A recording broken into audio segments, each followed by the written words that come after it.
Graça e paz, meus queridos.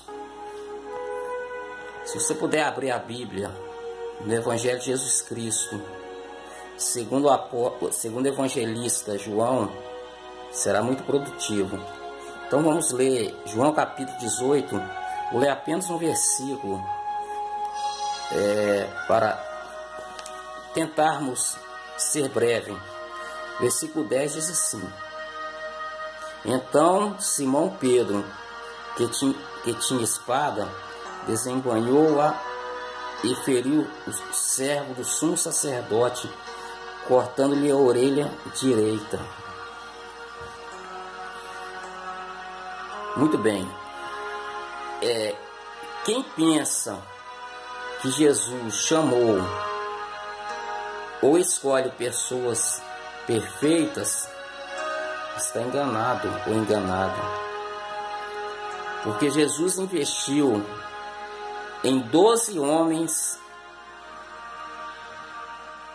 de temperamento e natureza incerta. O apóstolo Pedro, por exemplo, era aquele discípulo,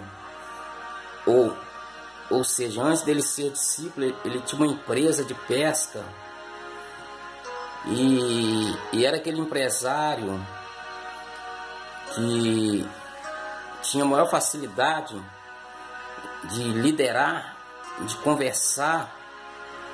Só que devido ao temperamento sanguíneo de Pedro, ele era instável. Enquanto discípulo, ora defendia Jesus, ora negava.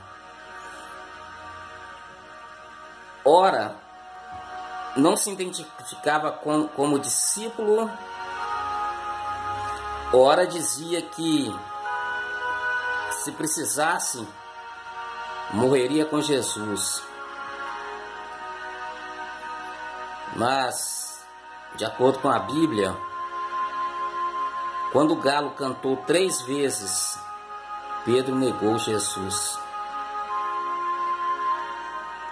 Era aquele homem que fechava com Jesus, na linguagem de hoje.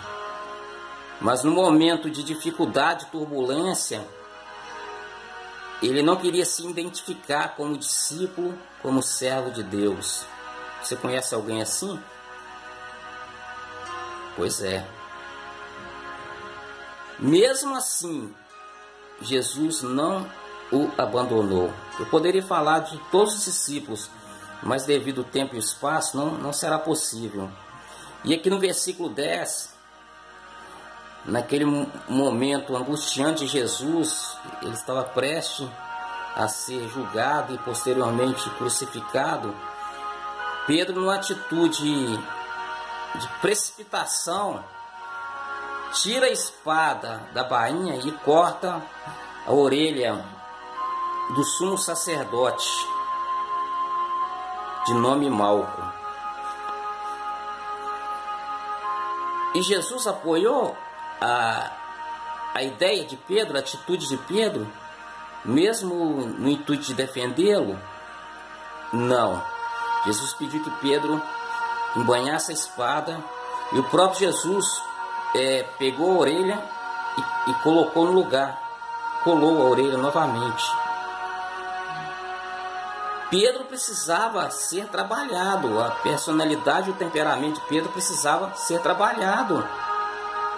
Logo entendemos que nós precisamos ser trabalhados, nosso temperamento, a nossa personalidade. Se a gente for olhar defeitos, não fazemos a obra de Deus. Porque uns são introvertidos, outros extrovertidos. Existem pessoas que têm o emocional mais controlado, o temperamento mais controlado. Mas existem pessoas impulsivas, que dá resposta, na linguagem de hoje, na lata. É aquela pessoa que não leva desaforo para casa. Mesmo assim, Jesus investe no ser humano, né? Não tem como falar o nome de todos os apóstolos, mas O apóstolo João, por exemplo, o discípulo amado de Jesus, era um homem intolerante, um homem metido à besta, de acordo com os teólogos e historiadores, um homem exibido, um homem colérico, que não levava desaforo para casa. Mas quando Jesus transforma, molda o temperamento de Pedro e de João, eles se tornaram um dos grandes apóstolos. Pedro, a oratória dele era tão fluente, ele tinha tantas condições de convencer, que quando ele pregou, quase 3.000 almas aceitaram a Cristo. É claro que quem convence o homem do pecado e da justiça é o Espírito Santo de Deus, mas Deus nos usa. Deus usa a nossa didática, a nossa metodologia, para que vidas sejam libertas do pecado. Não espere perfeição no ser humano. Eu não vou frequentar a igreja XY porque aquele pastor é assim, assim, assado. Aquele pastor é de caráter e personalidade duvidosa. Mas eu quero te dizer uma coisa: aonde o homem coloca a mão, existe imperfeição. Mas em Cristo somos aperfeiçoados. E em Cristo podemos ser melhores. Jesus pega um drogado, uma prostituta, um homossexual, uma pessoa viciada em cocaína, e faz daquela pessoa uma nova criatura. Igualmente os discípulos que precisaram, eles precisaram passar pela escola de Jesus. Nós estamos frequentando a escola de Jesus também. E em nome de Jesus, seremos pessoas melhores, não perfeitas. Mas Deus, o que Ele faz? Ele molda o nosso temperamento, a nossa natureza humana, carnal, diabólica.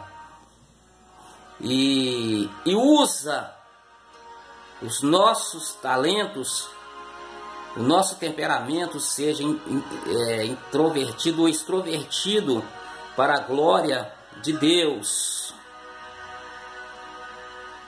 Quando você ver escândalo em alguma instituição religiosa, ore pelo líder espiritual, porque estamos propensos a falhar.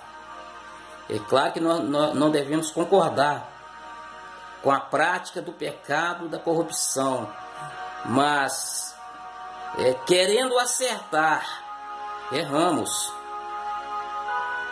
porque somos humanos. Mas não podemos desanimar com as pessoas, porque Jesus não desanimou do apóstolo Pedro, aquele camarada sanguíneo, de temperamento e personalidade instável. Assim como ele não desanimou de Pedro e João, ele não desanima de você.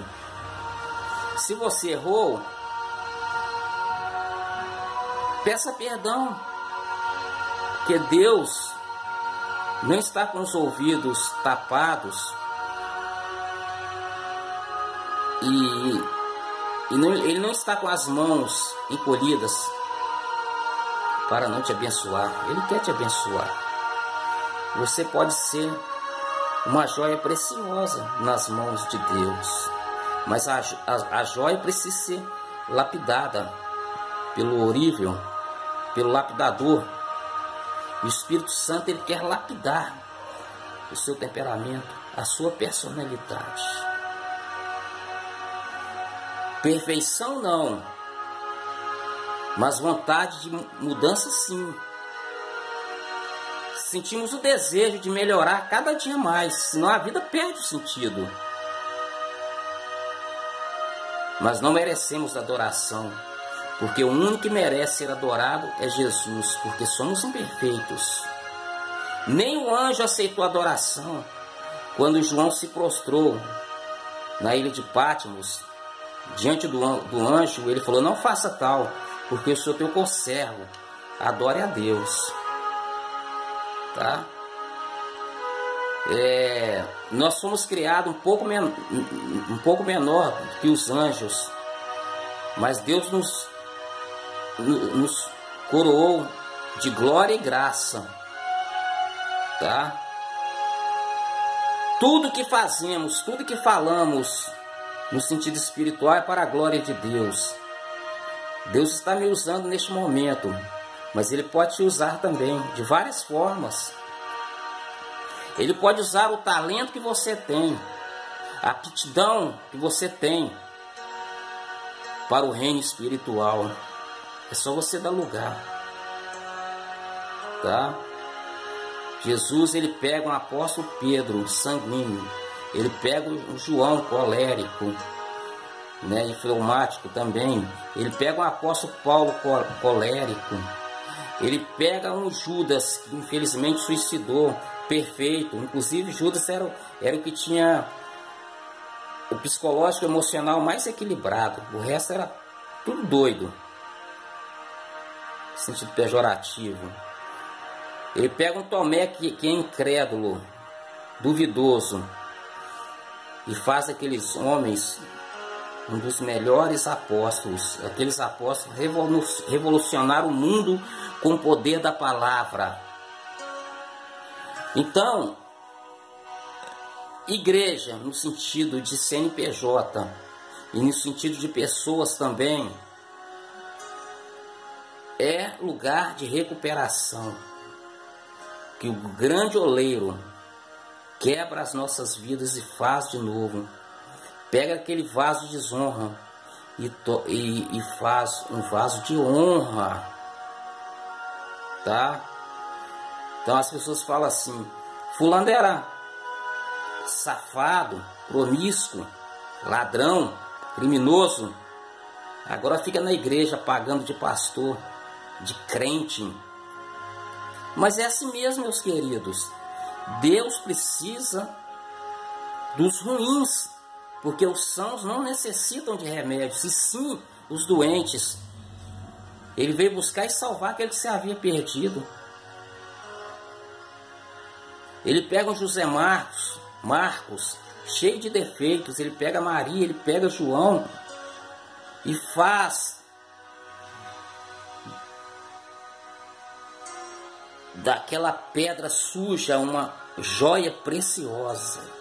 Ele lava com a água limpa que simboliza o Espírito Santo e vai mexendo na personalidade, no caráter, tá? É por isso que não podemos desanimar. Errar, erramos, mas quando dobramos os nossos joelhos na presença de Deus, Ele tem poder de purificar os nossos pecados. Ainda que os nossos pecados sejam vermelhos, como carmesim, a Bíblia diz que nós nos tornamos branco como a neve. É o poder purificador da palavra de Deus. Jesus disse o seguinte: vós estáis limpos pela palavra que vos tenho pregado. A palavra de Deus limpa. A palavra de Deus liberta. E conhecereis a verdade, ela vos libertará. Deus pode fazer de um grande empresário um apóstolo. Deus pode fazer de um engenheiro um homem hábil na obra de Deus. Deus pode fazer de um advogado um grande mestre, tá? Medite nisso. Você que é professor, você que é auxiliar de serviços gerais, você que é comerciante, são tantas profissões, não é mesmo? Mas Deus usa os nossos talentos, as nossas profissões, para a honra e glória do nome de Deus. Um grande beijo.